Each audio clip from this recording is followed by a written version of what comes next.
The email hit my inbox at 9:02 a.m.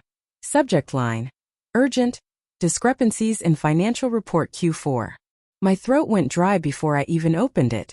My hands trembled slightly, the faint hum of the office printer behind me blending into a white noise that felt deafening. I clicked.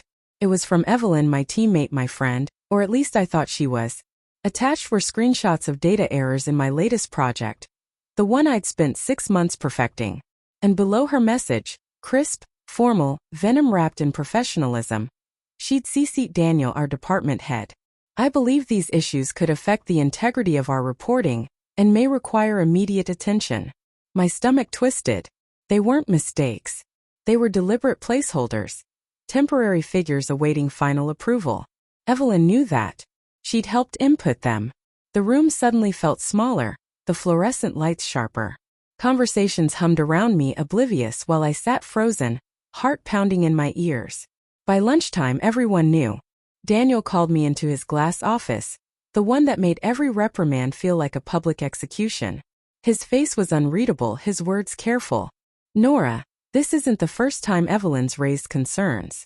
My breath caught. The first time. He hesitated, then swiveled his screen toward me. Another email. Dated 2 weeks ago. More errors.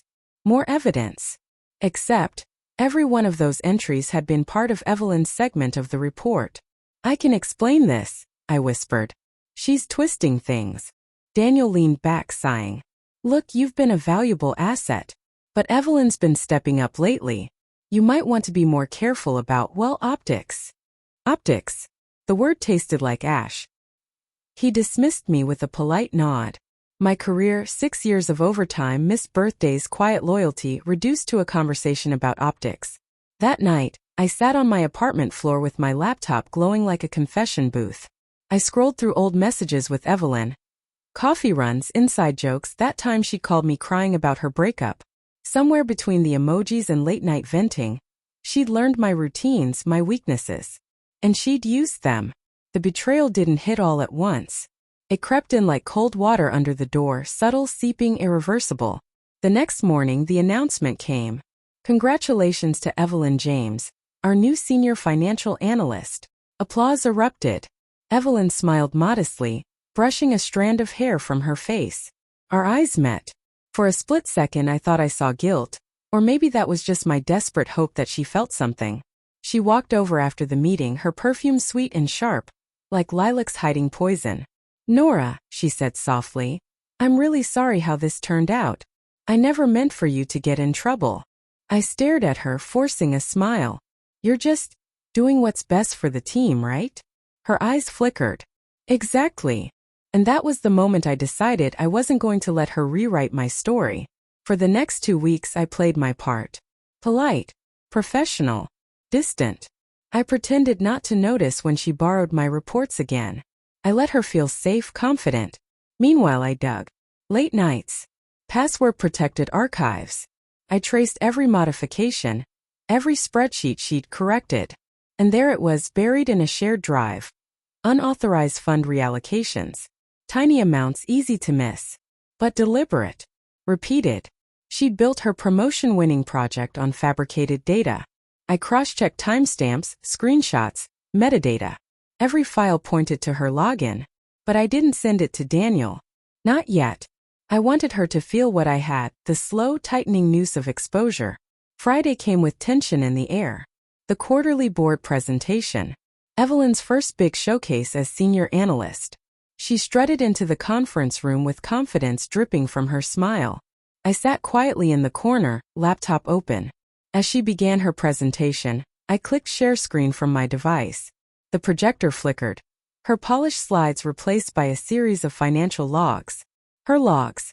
Whispers rippled across the room. Numbers, inconsistencies, document trails, all leading back to her. Evelyn froze mid-sentence. What is this?" Daniel's voice was low but sharp. "Evelyn, these files have your credentials." I didn't say a word. I didn't need to.